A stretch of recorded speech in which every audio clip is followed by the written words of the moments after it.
వేదిక మీదకి రావాల్సిందిగా రిక్వెస్ట్ చేస్తున్నాము. ధమాకా సినిమాతో బాక్స్ ఆఫీస్కి మంచి ధమాకాని ఇచ్చినటువంటి డైరెక్టర్ త్రినాథ్ గారు. వారి సినిమాలు మాత్రమే కాదు ఎంటర్టైన్మెంట్ అందించేది, వారి స్పీచ్లు కూడా మంచి ఎంటర్టైన్మెంట్లు అందిస్తాయి. త్రినాథ్ గారికి సాదర స్వాగతం పలుకుతున్నాము. త్రినాథ్ గారు, ఇందాక గ్లిమ్స్లో చూపించిన చిన్న జిమ్మికి ఒకటి రిక్వెస్ట్. ప్లీజ్, ఒరిజినల్కి వెళ్ళాలి, టైం అవుతుంది. ఈ ఎలివేషన్స్ ఇవ్వడం వల్లే చాలా ప్రాబ్లం అవుతుంది మాట్లాడారంటే, ఎలివేషన్స్ ఎక్కువ ఇస్తున్నారు. సో ఇక్కడ ఈ సభకి ఈ ఫంక్షన్కి అటెండ్ అయిన అతిరథ మహారథులు అందరికీ కూడా నమస్కారం, మా మీడియా మిత్రులందరికీ కూడా నమస్కారం. ఒక 2 days బ్యాక్ ఒక చిన్న ఇన్సిడెంట్ జరిగింది. ఒక పెద్ద మనిషి నా దగ్గరకు వచ్చి, అరే నువ్వు 2 సంవత్సరాలకు ఒక సినిమా తీస్తే లాభం లేదబ్బాయి, డైరెక్టర్లు పెరిగిపోయారు ఇండస్ట్రీలో అన్నాడు. అమ్మ ఇదేం గోల్రా నాయన అంటే, ఇప్పుడు ఇక్కడ చూస్తుంటే ఇంతమంది డైరెక్టర్లు ఉన్నారా, ఇంకా బయట ఎంతమంది డైరెక్టర్లు ఉన్నారో, హెవీ కాంపిటీషన్లో ఉన్నానన్న విషయం అర్థమైపోయింది నాకు. సో అందుకే సినిమా తీయాలంటే ఇప్పుడు ఒళ్ళు దగ్గర పెట్టి, ఇంతకుముందు అదే వేసాం, ఇప్పుడు ఇంకొంచెం ఒళ్ళు దగ్గర పెట్టుకొని సినిమాలు చేయాలి ఇంకా అన్న విషయం ఇంకా ఎక్కువైంది, స్ట్రాంగ్ అయింది.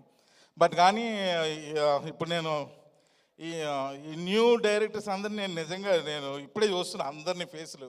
ఎంత ఈ సందర్భంగా మీ అందరినీ చూస్తున్నందుకు బ్రోస్, మీకు ఫస్ట్ మీరు అందరూ పెద్ద బ్లాక్ బస్టర్స్ కొట్టినందుకు మీకు ఫస్ట్ ఆఫ్ ఆల్ కంగ్రాచులేషన్స్.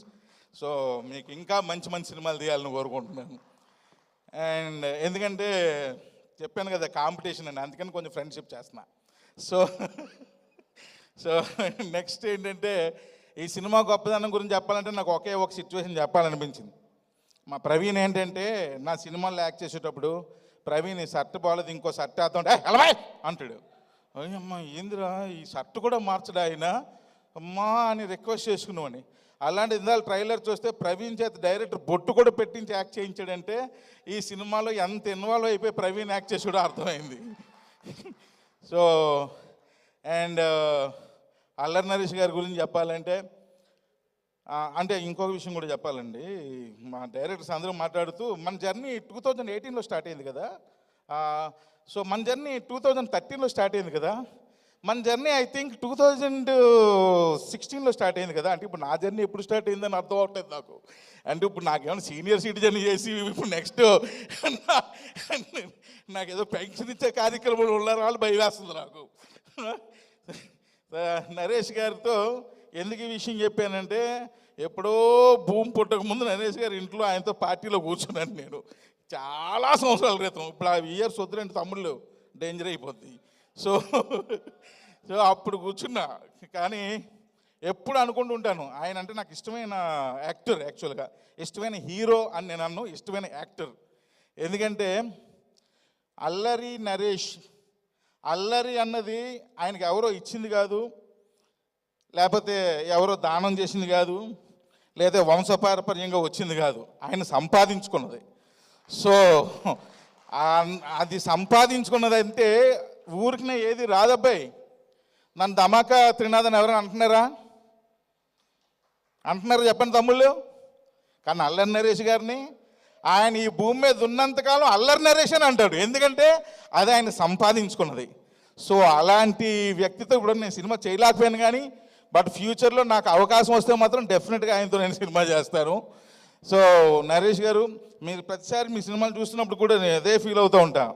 అంటే వెరీ న్యాచురల్గా యాక్ట్ చేస్తూ ఉంటారు మీరు. ఎప్పుడో అంటిల్ అండెస్ నాలాంటి మూర్ఖత్వం గురించి ఏదో మాట్లాడుకున్నాం తర్వాత. సో మూర్ఖత్వపు డైరెక్టర్ ఎవరైనా ఉంటే కొంచెం ఆర్టిఫిషియల్ చేయండి చేస్తారు అంతే. సో కాబట్టి నాకు నిజంగా చాలా ఇంట్రెస్ట్ అండి. అండ్ అలాగే రాజదండ కంపెనీలో ఇప్పుడు నేను మజాక్ అని సినిమా చేస్తున్నా. నాకు కొంచెం ఇంట్రెస్టింగ్ థింగ్ ఏంటంటే, నేను కూర్చున్న రూమ్లో కొంచెం ఫర్నిచర్ నేను కొనుక్కుంటూ ఉంటాను. అయితే ఆ రోజు వెళ్ళి నాకు నా రూమ్లో ఫర్నిచర్ రాజా కొంచెం బాగాలేదు అన్నా. సార్ కొనుక్కోండి సార్ అనగానే ఐక్యాకి పరిగెత్తి టోటల్ ఫర్నిచరు నేను 12,500 పెట్టి కొనుక్కున్నా. నా టేబుల్, నా చిన్న చైరు, ఈ చైర్లు. ఏంటి సార్ 12,500 ఏంటి సార్, మంచిగా కొనుక్కోవచ్చు కదంటే, ఏమయ్యా నీ కంపెనీలో 6 నెలలు ఉండి వెళ్ళిపోతాను, ఇంకో డైరెక్టర్ వస్తాడు, 6 నెలలకి ఎందుకులే బడ్జెట్, హెవీ బడ్జెట్ అన్నా. ఆ తర్వాత ఆయన రూమ్లో ఫర్నిచర్ కొనుక్కున్నాడు. ఎంత అయింది అన్న, ఇంచుమించు 3.5 లక్షల టేబుల్ అయింది సార్. చైర్ ఏదో మెడికల్ చైర్ అంటే ఏదో అది ఒక ఎన్నో వేలని చెప్పాడు. అంత బడ్జెట్ మొత్తం మీద 4 లక్షలు మారుతి గారు ఫర్నిచర్. నువ్వెందుకే ఎంత కాస్ట్ ఇది కొనుక్కుంటే నేను 6 నెలలకి వెళ్ళను సార్, జీవితాంతం ఇక్కడే సినిమాలు తీస్తాను కాబట్టి ఎంత స్టాక్ ఫర్నిచర్ కొనుక్కోవాలండి. నిజంగానే మీరు జీవితాలతో ఇలాగే సినిమాలు తీయాలి. సో మీరు ముగ్గురికి ఎంతమందికి అడ్వాన్స్ ఇచ్చారన్నారు, కాదు ఇక్కడ కూర్చున్న వాళ్ళందరికీ అడ్వాన్స్ ఇచ్చేయాలి. ముందు ఆయనకి ఇవ్వండి, ఆయన ఆల్రెడీ నాందికి రెడీ అయిపోతున్నారు, ఆయనతోనే నాంది పలకండి. అండ్ వేణు గారు ఇందాకలు అన్నారు పిలిస్తే చీఫ్ గెస్ట్ కింద పిలిచారేమో అని అన్నారు. చీఫ్ గెస్ట్ అన్నది పనిష్మెంట్ వేణు, నీకు అర్థం కావట్లేదు, లాస్ట్ వరకు కూర్చోవాలి. అదే స్పీకర్ అయితే మాట్లాడి వెళ్ళిపోవచ్చు. ఇందాక నుంచి మైక్ ఎప్పుడు ఇస్తారా అని ఎదురు చూస్తుంటే ఈ పక్కన కూర్చొని ఇంట్లో మాట్లాడుకోవాల్సిన విషయాలందరూ సొమ్మగారు ఇక్కడ మాట్లాడుతున్నారు ఏంటి అని చంపేస్తున్నాడు ఆయన. సో కాబట్టి వేణు మళ్ళీ ఇంకోసారి చెప్తున్నావు, ఎప్పుడు అలా టంగ్ స్లిప్ అవ్వకు, నువ్వు చాలా డేంజర్. ఇప్పుడు చూడు ఇది అయిపోయినట్టే మనం జంపు. తర్వాత సుబ్బు, జనరల్గా ఈ మధ్య నేను ప్రొడ్యూసర్ను కూడా అయ్యాను, ఏదో చిన్న సినిమాలు 2 చేస్తున్నాను.